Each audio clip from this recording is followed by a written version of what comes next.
Que se quede sola, ya no importa. Las palabras quemaron la habitación como un cigarrillo arrojado en un cubo de papel. Me quedé mirando la ventana sin ver la ciudad. Luces que titilaban débiles, un silencio mecánico de tubos y monitores, y la voz de mi hijo que se deslizaba fría, calculada, como si me describiera un objeto que ya no servía. La enfermera apartó la mirada y tocó mi mano con una ternura que contenía culpa. Al otro lado de la cama, él no parecía doler. Su mandíbula apretada era una pared detrás de la cual alguien le susurraba instrucciones. La mujer a su lado, la que había llegado con bolsas nuevas y perfume que olía a dinero, repitió una sonrisa mecánica y añadió, con el mismo tono de quien pronuncia un veredicto: «Es lo mejor, mamá. Suscríbete para más historias». No era la primera vez que la casa de mi hijo olía a decisiones ajenas, pero nunca antes esas decisiones se habían materializado en una sentencia tan definitiva.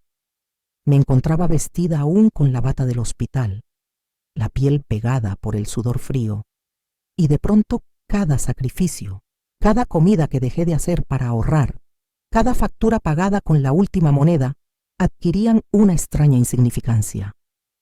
¿Para qué servía todo eso si ahora me tiraban como una sábana vieja? León. Mi voz salió áspera, como si la garganta no quisiera colaborar. ¿Qué quieres decir con eso? Él me miró con unos ojos que ya no eran los de aquel niño que se caía de la bicicleta en la plaza y volvía corriendo a casa con la rodilla raspada. Había algo de adulto desesperado, de hombre que mide su vida por lo que otros esperan de él. «Mamá», dijo despacio, «tenemos que pensar en la familia. Hay gastos, compromisos. No podemos cargar con esto. Si te quedas aquí, será complicado para todos». Supe en el mismo instante que aquello no hablaba de mi enfermedad, ni de mi cuerpo cansado. Hablaba de una elección hecha por otros, de un tablero donde yo era la ficha sobrante. La mujer con perfume se inclinó y dijo: «Mi amor, lo hablamos en casa. Es la decisión correcta». Un halo de justificación blanca, perfecta. Afuera, por el pasillo, una pareja de visitantes pasó con silencios calculados. Los ojos de algunos se desviaron. Los peores escuchan, no para consolar, sino para tomar nota del modo en que una familia se quiebra.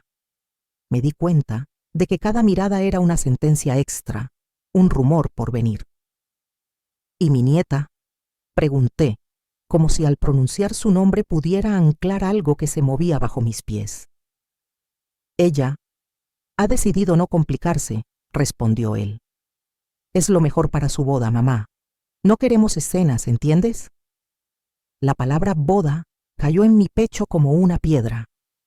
Imaginé el vestido blanco, las flores, la música que no habría nunca si yo estuviera allí. Y al mismo tiempo vi una mesa donde mi ausencia sería celebrada como necesaria. La vida que había construido con hilos invisibles, tantos pequeños trabajos y noches sin dormir, parecía ahora una nota al pie que nadie leería.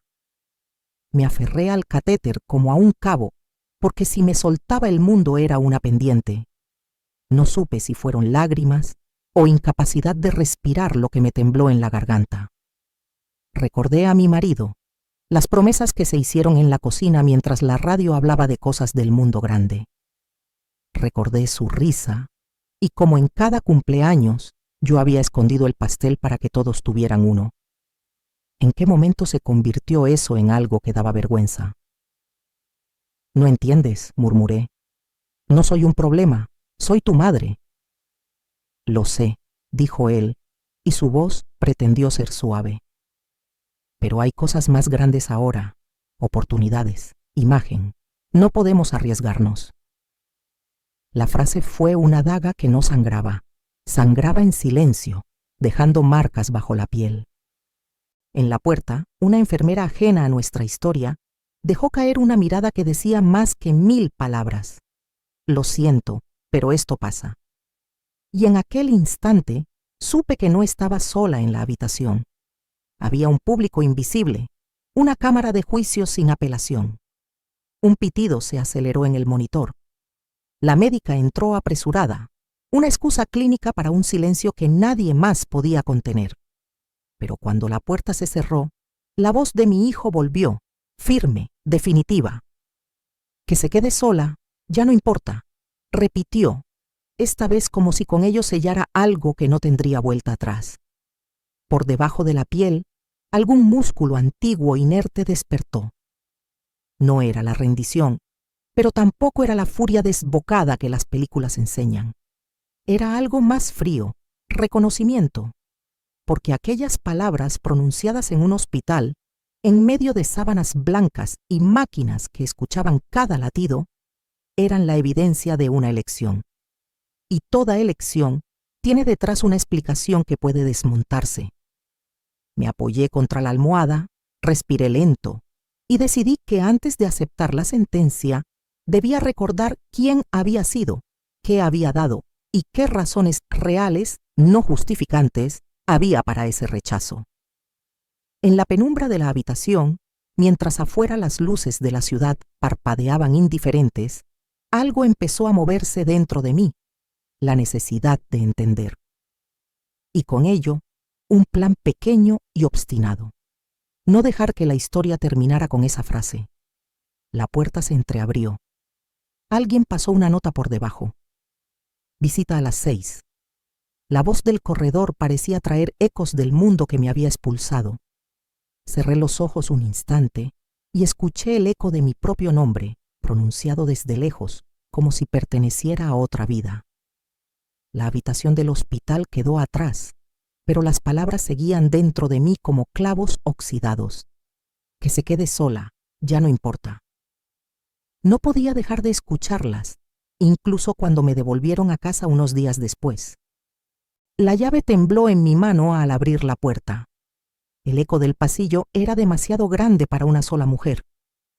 Las vecinas se acercaron con sonrisas cortadas, más curiosidad que compasión. Una me ofreció sopa en un tarro de vidrio, otra me dijo que descansara, pero todas sabían ya lo que había pasado.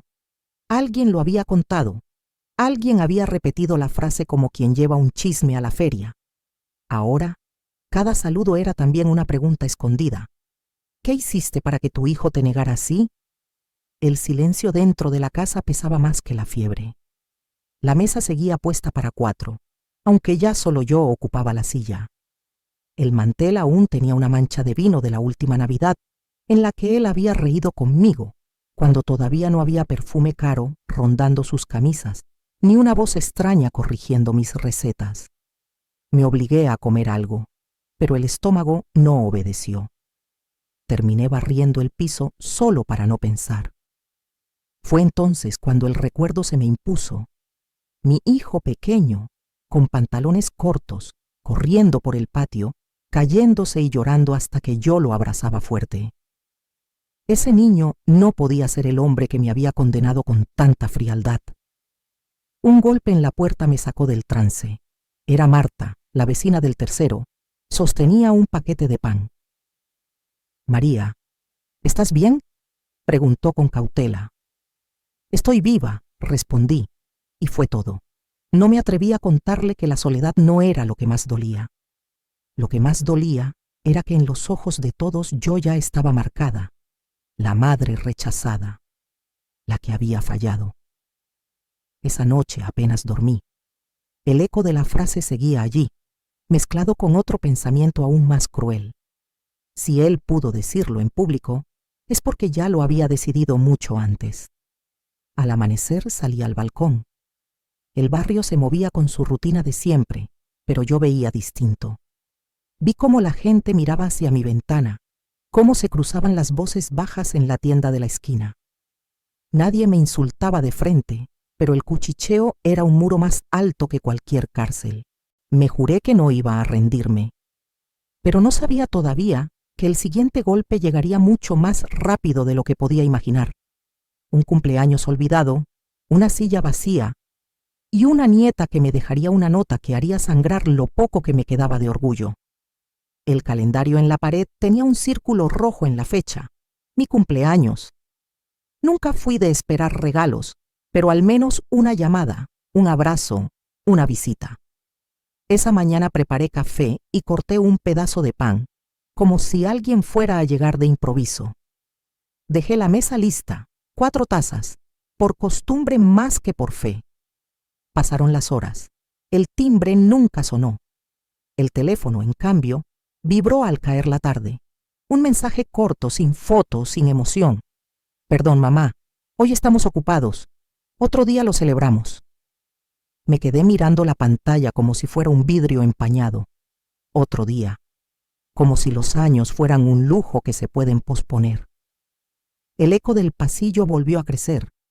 Fui hasta la puerta casi esperando ver a alguien, y ahí estaba. Un sobre doblado bajo el felpudo. Lo recogí. Era la letra de mi nieta, temblorosa, joven pero clara. Abuela, mejor no vengas. No queremos problemas. No problemas. Eso era yo. Un problema.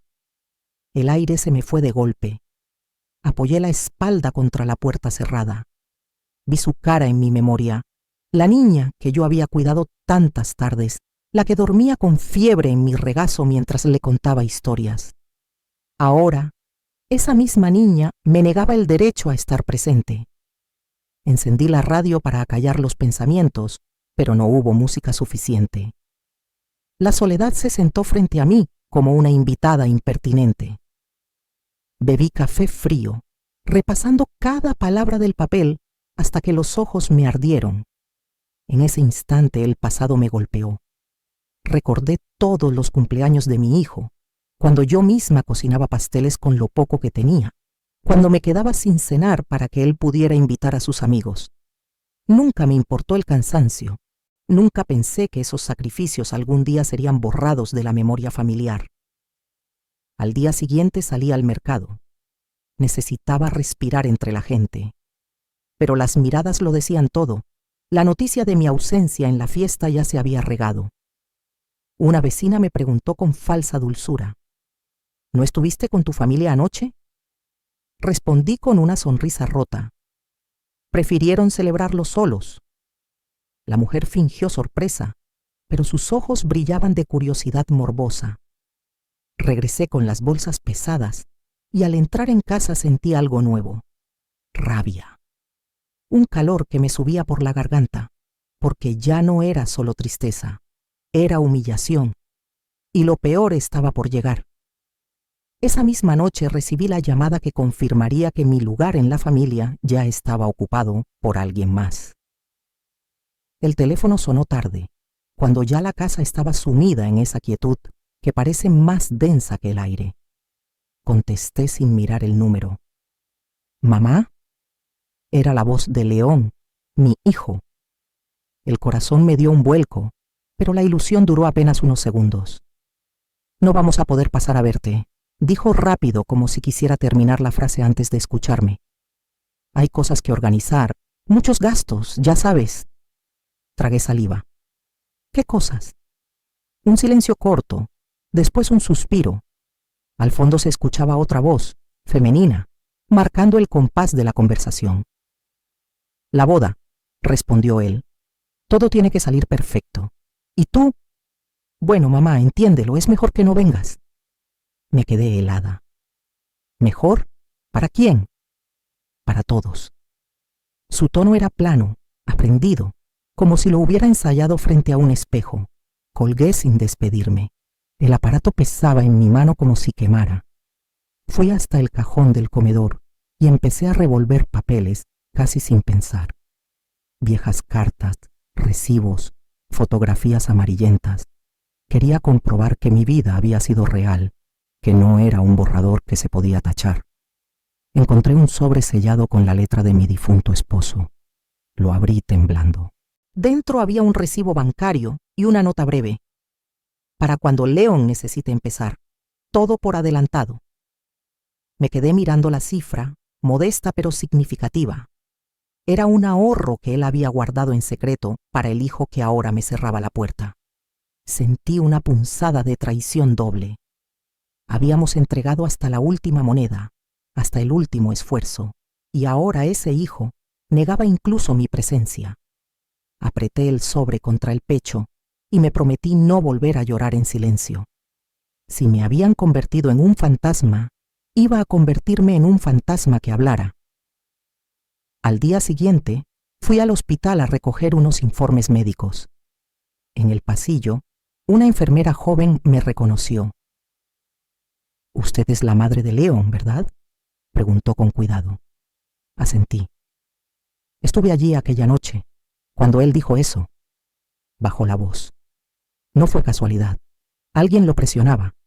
Yo lo vi. El suelo pareció moverse bajo mis pies. Había una verdad escondida detrás de esa frase que me perseguía, y ahora, por primera vez, alguien me daba una pista. Regresé a casa con el sobre de mi esposo en una mano y las palabras de la enfermera en la otra. No sabía todavía cómo, pero entendí que el silencio había terminado. La lluvia golpeaba las ventanas como si quisiera entrar. Encendí la lámpara del comedor y extendí sobre la mesa todos los papeles. Cartas de mi esposo, recibos de banco, fotografías, hasta facturas antiguas que había guardado por costumbre. Cada hoja parecía una prueba de que mi vida no había sido un espejismo. El sobre con la letra de mi marido brillaba bajo la luz amarilla.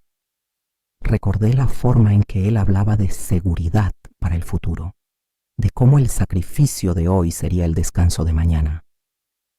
Había muerto sin saber que ese mismo futuro nos borraría. Me quedé observando una foto en particular. León, con apenas 7 años, abrazado a su padre en la playa. Sonreían, llenos de arena y de sol. ¿Dónde se había quebrado esa risa? ¿En qué momento mi hijo decidió que la imagen valía más que la verdad? Al día siguiente recibí la visita de Marta, la vecina. Traía un pastel envuelto en papel de aluminio. «Lo horneé anoche», dijo, evitando mirarme a los ojos. «Pensé que te vendría bien algo dulce». Agradecí, pero noté su incomodidad. Antes de irse, soltó en voz baja. «La gente habla, María. Dicen que tu nuera quiere que te apartes, que no conviene tenerte cerca». «¿Y tú qué dices?», le pregunté. Ella tragó saliva. «Yo digo que a veces es más fácil no meterse». Cuando cerró la puerta, me sentí más sola que nunca. El vecindario era un tribunal silencioso. Nadie me condenaba en voz alta, pero todos repetían la sentencia en susurros. Esa tarde volví al hospital para recoger una receta. En el pasillo, me crucé con la misma enfermera que había mencionado la presión sobre mi hijo. Esta vez, sus ojos tenían más urgencia. «Escúcheme», me dijo apartándome hacia un rincón. Yo vi cómo su nuera le dio un papel antes de que él hablara. Un papel, ¿entiende? Lo leyó y después dijo la frase. El corazón me retumbó en los oídos. ¿Un papel? ¿Qué decía? No pude leerlo, susurró. Pero sé que lo guardó en su bolsillo. Sentí que la respiración se me cortaba. No era solo la frialdad de mi hijo. Había una mano que lo dirigía, una sombra detrás de su voz. De vuelta en casa, abrí la ventana. El viento arrastró el olor de la lluvia y por primera vez en mucho tiempo no tuve miedo. Algo dentro de mí despertaba, la necesidad de buscar, de exponer, de no dejar que me redujeran a un problema que se podía esconder bajo la alfombra. Me prometí que encontraría ese papel y que cuando lo tuviera en mis manos, nadie podría seguir fingiendo que yo era la culpable. El barrio amaneció cubierto de rumores. Apenas abrí la puerta para sacar la basura, escuché 2 voces cuchicheando desde el balcón de enfrente. Dicen que ni su propia nieta quiere verla. Imagínate lo que habrá hecho. Las palabras me atravesaron como agujas. No me miraban directamente, pero cada sílaba estaba dirigida a mí. Respiré hondo, apreté la bolsa de basura entre las manos y la dejé caer en el contenedor como quien lanza un grito ahogado. Volví adentro y cerré las cortinas. Sobre la mesa seguía extendido el sobre de mi marido, como una herida abierta.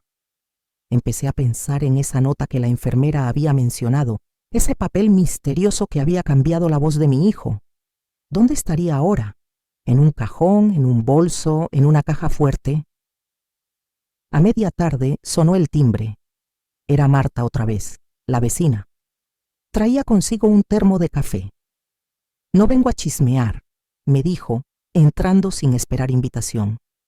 Vengo porque estuve allí, cerca de la sala, el día que tu hijo dijo aquello. Me quedé helada. ¿Tú lo escuchaste? Claro que sí. Todos lo escuchamos. Y te digo algo, no sonaba como él, sonaba como un hombre al que le dictaban las palabras. Sus ojos estaban húmedos, pero no de compasión, sino de rabia contenida. María, yo sé lo que es que te silencien. Yo también lo viví.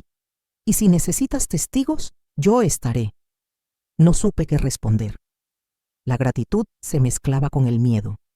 Si Marta había oído todo, ¿cuántos más lo habían hecho? ¿Y por qué callaban? Esa noche apenas dormí. Me levanté varias veces para caminar por la casa, como un animal encerrado. En cada esquina parecía escuchar la voz de mi hijo repitiendo aquella frase. Pero junto al eco había otra certeza. Alguien lo manipulaba. Y si lograba demostrarlo, toda la máscara caería. Al amanecer decidí ir más lejos. No bastaba con esperar que el papel apareciera. Tenía que buscar pruebas en otro lado. Recordé la forma en que mi nuera siempre llevaba el móvil en la mano, como revisaba mensajes antes de cada conversación importante. Una sospecha me atravesó. ¿Y si había más que un simple papel? ¿Y si había mensajes, grabaciones, un plan más grande de lo que imaginaba? La idea era peligrosa, pero se convirtió en mi único refugio, descubrir qué escondían, aunque me costara quedarme sin la poca familia que me quedaba. El hospital tenía un olor que no se borraba con nada, mezcla de desinfectante y tristeza. Caminé por el pasillo con el corazón apretado, fingiendo que solo venía por una revisión rutinaria, pero en realidad buscaba a la enfermera que había visto todo. La encontré doblando sábanas en un cuarto pequeño. Cuando me vio, cerró la puerta con cuidado. No debería hablar con usted, dijo en voz baja, pero lo que presencié me persigue. Necesito saberlo todo, le respondí. ¿Qué pasó exactamente esa noche? Ella respiró hondo, como quien carga con un secreto demasiado tiempo. Su hijo estaba nervioso, se le notaba en la mandíbula. Minutos antes de entrar en la sala, su esposa le pasó un papel doblado. Él lo leyó rápido, lo guardó en el bolsillo y cambió la expresión. Cuando abrió la boca, ya no era él. Eran sus palabras, pero no suyas. Sentí un escalofrío recorrerme la espalda. ¿Está segura?, pregunté casi en un susurro. Tan segura como de mi nombre. Y le digo más. Cuando terminó de hablar, ella le apretó la mano con fuerza, como recordándole que había cumplido. Me quedé muda. Esa escena confirmaba lo que mi instinto ya gritaba. Mi nuera movía los hilos. ¿Podría declarar eso si fuera necesario?, me atreví a preguntar. La enfermera dudó. Sus ojos se nublaron. No lo sé. Tengo miedo de perder mi trabajo. Pero si la verdad depende de mí, buscaré valor. Agradecí con un apretón de manos que casi me hizo llorar. De camino a casa, cada paso me parecía más pesado que el anterior. Ahora tenía la pieza central, pero no bastaba. Si la enfermera se echaba atrás, no quedaría nada sólido. Necesitaba pruebas materiales. Al llegar, encontré a Marta esperándome en la escalera. María, me dijo sin rodeos, hoy vi a tu nuera en la panadería. Estaba hablando por teléfono y no le importó que yo escuchara. Decía, está hecho. Él repitió lo que le pedí. Ahora la gente la verá como una carga. Las palabras me golpearon como un martillo. ¿Estás segura de lo que oíste? Más segura que nunca. Me apoyé en la barandilla. Era como si la verdad empezara a salir de las grietas, pero aún estaba sola en medio de un vecindario que prefería mirar hacia otro lado. Esa noche, frente al espejo, repetí en voz baja: no soy una carga, soy su madre, y nadie va a silenciarme. No sabía cómo lo haría, pero el plan ya estaba escrito en mi sangre. Descubriría ese papel con mis propias manos y lo pondría sobre la mesa delante de todos. La noticia de la boda corrió más rápido que cualquier rumor. Todos en el barrio hablaban de flores blancas, de un salón lujoso, de una celebración que marcaría un antes y un después. Yo, en cambio, me enteré por un mensaje frío, sin saludo. No es necesario que vengas. Será mejor para todos. Eran palabras de mi nieta, esa niña a la que yo había cuidado tantas tardes después del colegio, a la que le había cosido vestidos para las funciones de teatro, la que dormía abrazada a mi brazo cuando tenía miedo de las tormentas.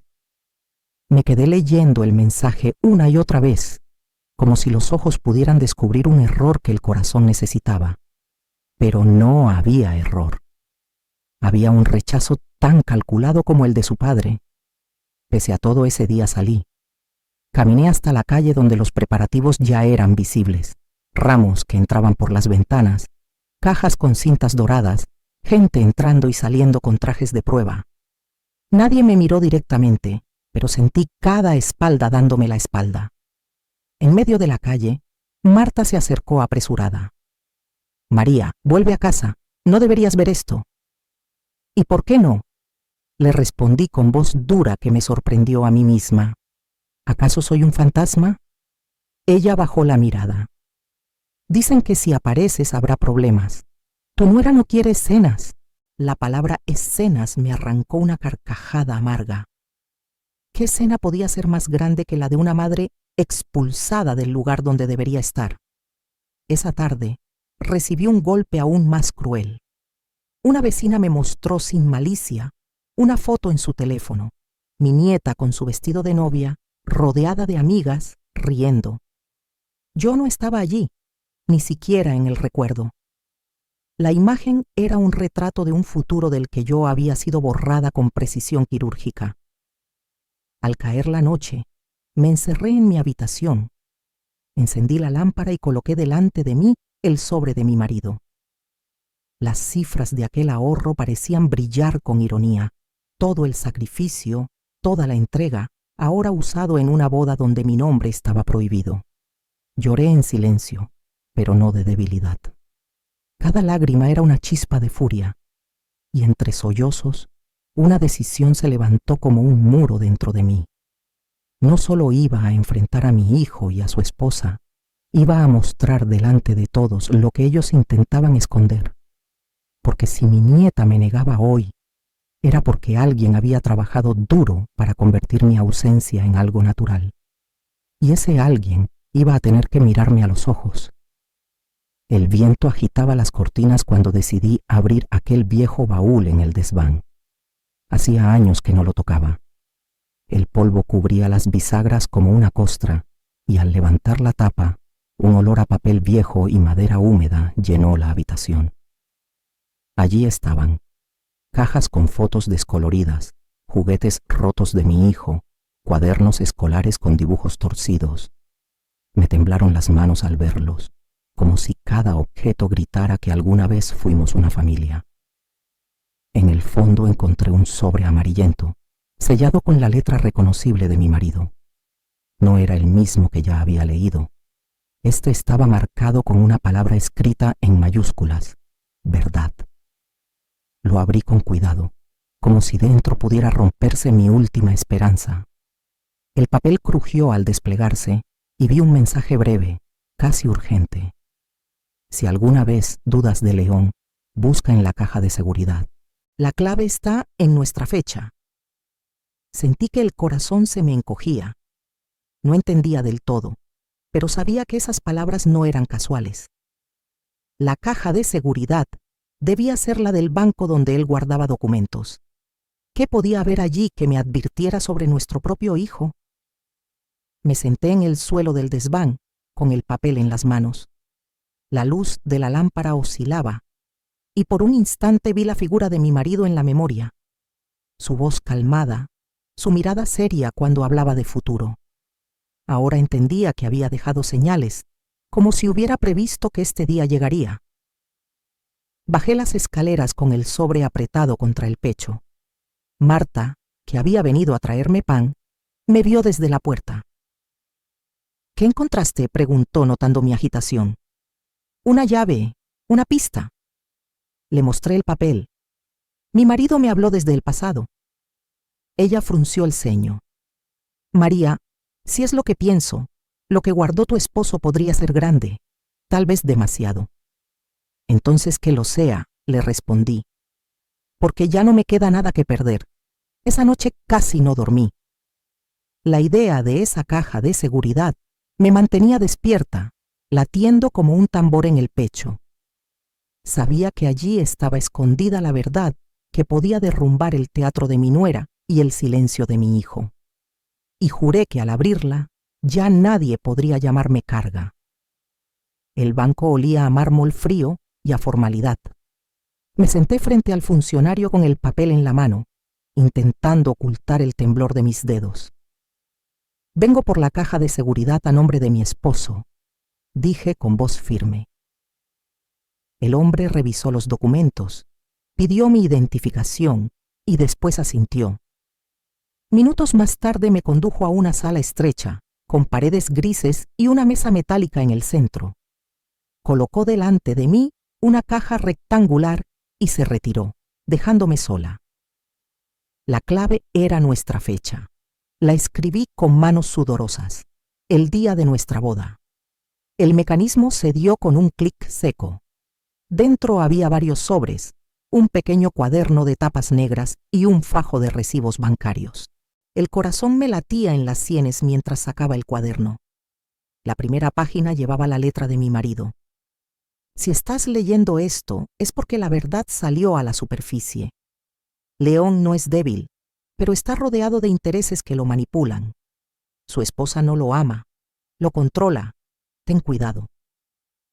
Pasé las hojas con avidez. Había notas detalladas, préstamos, transferencias sospechosas, conversaciones escuchadas por casualidad. Todo apuntaba a que mi nuera tenía deudas escondidas, que necesitaba la herencia familiar y que había convencido a mi hijo de apartarme para no tener obstáculos.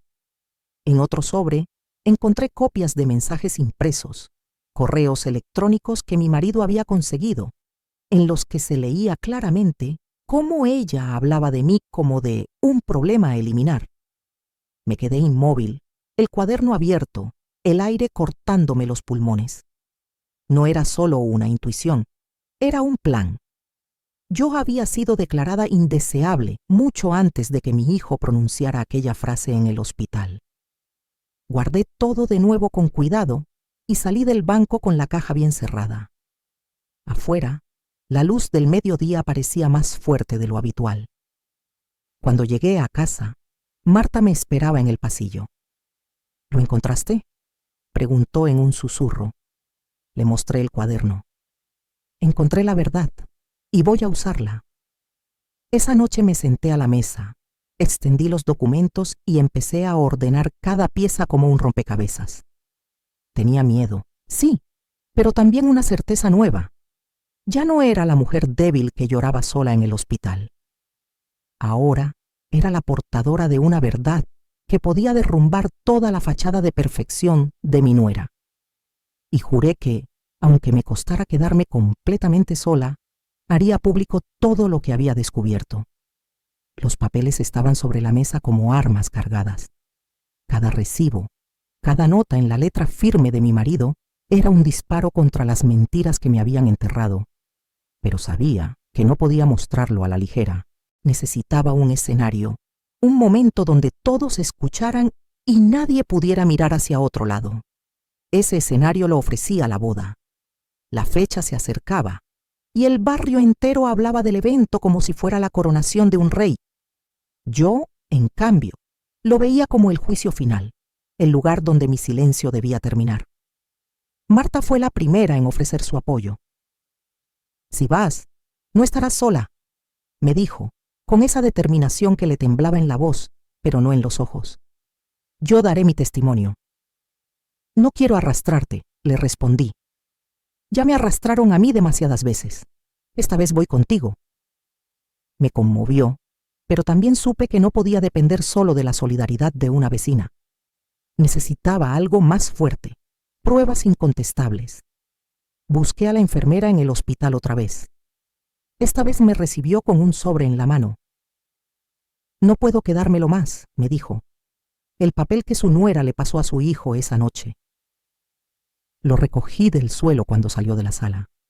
Mis manos temblaban al abrirlo. Eran apenas unas líneas escritas con la caligrafía pulida de ella. Repite lo que te digo. Es la única forma de protegernos. Que se quede sola, ya no importa. El mundo se detuvo. Allí estaba.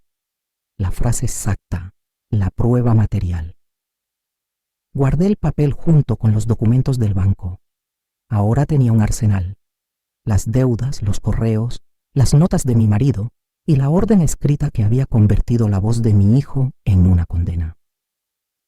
De camino a casa, los murmullos del barrio ya no me herían igual. Por primera vez, en cada mirada curiosa vi un futuro posible, el momento en que esas mismas bocas tendrían que callar cuando yo mostrara la verdad. Esa noche recé en silencio. No pedí fuerza, pedí justicia, porque la fuerza ya estaba en mí, en cada lágrima derramada, en cada humillación que había soportado. Lo que venía ahora sería más grande, un enfrentamiento que podría romperlo todo, pero también liberarme. Y mientras apagaba la lámpara, una certeza se grabó en mi mente. La boda sería el lugar donde la mentira se desplomaría. Y yo estaría allí, aunque intentaran echarme. El día de la boda amaneció radiante, con un sol que parecía burlarse de mi tormenta interna. El barrio entero se agitaba con trajes planchados, perfumes caros y coches que iban y venían llenos de flores. Desde mi ventana veía las sonrisas de los vecinos, todos cómplices involuntarios de una farsa que yo estaba dispuesta a romper. Me vestí con el único vestido digno que tenía, negro sobrio, no por luto sino por dignidad. Guardé en mi bolso los documentos, las notas de mi marido, los recibos bancarios, los correos impresos y, sobre todo, el papel con la frase maldita escrita por mi nuera. Cada hoja era un latido. Cuando llegué al salón, el murmullo se detuvo como si alguien hubiera apagado el sonido. Vi a mi hijo en el altar, rígido, vestido de un blanco impecable, con la sonrisa tensa. A su lado, ella, mi nuera, con un aire de reina victoriosa, como si hubiera ganado una guerra que yo ni siquiera había peleado. Intentaron detenerme en la entrada, pero Marta apareció detrás de mí, firme como una sombra. «Ella tiene derecho a estar aquí», dijo en voz alta. Los invitados se miraron entre sí. Nadie se atrevió a contradecirla. Avancé despacio, cada paso un desafío. Mi hijo me vio y su rostro se contrajo, como si hubiera visto un fantasma. «Mamá», susurró apenas audible. Yo no respondí. Seguí caminando hasta quedar frente a ellos. Saqué del bolso el papel arrugado y lo levanté con firmeza. «¿Les suena esta frase?», pregunté, mi voz clara, temblorosa de rabia contenida. «Que se quede sola, ya no importa». Un silencio absoluto se extendió por la sala. Ella palideció. Mi hijo bajó la mirada. Abrí el cuaderno de mi marido y mostré las páginas con las pruebas de sus deudas, sus planes, su manipulación. Cada palabra resonaba como un martillazo. Él no habló solo aquella noche, lo obligaron. Y aquí está la prueba. Los murmullos comenzaron, primero tímidos, luego crecientes, como un incendio que nadie podía apagar. La imagen perfecta se desmoronaba frente a todos. Mi nuera intentó hablar, pero la voz le tembló. Mi hijo seguía callado, atrapado entre su silencio y la verdad desnuda que yo había arrojado sobre la mesa del altar. Y allí, en medio de la boda, comprendí que ya no se trataba de recuperar un lugar en la familia. Se trataba de recuperar mi dignidad. El salón se convirtió en un tribunal improvisado. Las miradas ya no estaban fijas en los novios ni en las flores, sino en mí, en los papeles que sostenía con la mano firme. Los murmullos crecían, atravesando el aire como cuchillas. «¡Eso no prueba nada!», gritó mi nuera con la voz quebrada. «Son inventos de una mujer despechada». Levanté el papel arrugado, ese que ella misma había escrito. Inventos, aquí está tu letra, aquí está tu orden. Un murmullo más fuerte recorrió a los invitados. Algunos se levantaron de sus asientos para mirar mejor, otros apartaron la vista, incapaces de soportar la vergüenza ajena. Mi hijo, en cambio, parecía encogerse. Sus labios se movían, pero no salía sonido.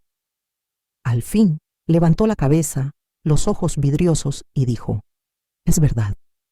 Ella me lo pidió. Me dijo que era la única manera de protegernos». La sala estalló. Unos gritaban indignados, otros cuchicheaban con furia contenida.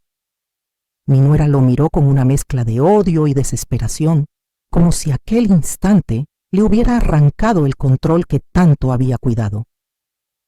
«Cállate, León», le susurró, pero ya era tarde. Se levantó un tío lejano con la voz tronante. «¡Qué vergüenza! Humillar a tu propia madre así, por dinero y apariencias». El caos se desató. Los músicos bajaron sus instrumentos. Los invitados comenzaron a retirarse. Lo que debía ser una boda perfecta se desmoronaba en un espectáculo de reproches. Me quedé de pie, en medio de todo, con los papeles aún en la mano. No sonreí, no lloré, solo sentí un alivio extraño. La verdad, al fin, ya no estaba escondida. Mi hijo intentó acercarse a mí, pero yo retrocedí un paso. «No vengas», le dije con voz baja pero firme. «Ya me condenaste una vez. No necesito tu consuelo ahora». Lo vi derrumbarse en el altar, la cabeza entre las manos, mientras ella se quedaba sola, enfrentando la mirada dura de todos los presentes. Y comprendí que la consecuencia ya no era mía, era suya, era de ambos. Yo había recuperado mi voz, ellos habían perdido la suya. El salón quedó vacío poco a poco, como una playa después de la tormenta. Los invitados se marchaban en silencio, sin mirar atrás, arrastrando vestidos, flores marchitas y vergüenzas ajenas. Lo que debía ser un comienzo se había convertido en un final. Me quedé sola en medio de la sala, rodeada de pétalos caídos y vasos a medio llenar. Guardé los papeles en mi bolso con un cuidado casi ritual. Ya no eran armas, eran testimonio. Prueba de que nunca fui lo que ellos quisieron pintar. Mi hijo se acercó tambaleando. Tenía el rostro desencajado, la voz rota. «Mamá, perdóname». Lo miré largo rato. Vi en él al niño que alguna vez había sido, pero también al hombre que me había condenado con sus labios. «El perdón no se pide con palabras, León», le respondí. «Se demuestra con actos, y hoy elegiste obedecer a otro antes que respetar a tu madre». Bajó la cabeza sin poder sostener mi mirada. Ella, mi nuera, intentó acercarse, pero nadie la escuchó. Estaba sola, aislada por el mismo silencio que había querido para mí. Di media vuelta y caminé hacia la puerta. Cada paso era una liberación. Afuera, la tarde brillaba con un sol nuevo, distinto. Respiré hondo. No había ganado familia, pero había recuperado lo único que nunca debí perder, mi dignidad. Al llegar a casa, encendí la lámpara del comedor. Extendí otra vez el sobre de mi marido y acaricié su letra. Sonreí con un dolor sereno. Él había visto lo que yo tardé en entender, que la verdad, aunque tarde, siempre termina saliendo a la luz. Miré por la ventana, hacia el barrio que tantas veces me juzgó en susurros. Esta vez no bajé la vista, que me miraran, que hablaran. Yo ya no era una sombra, porque me quisieron sola, pero sola me levanté. Y al final, descubrí que la verdadera fuerza no estaba en ellos, sino en mí. Suscríbete para más historias.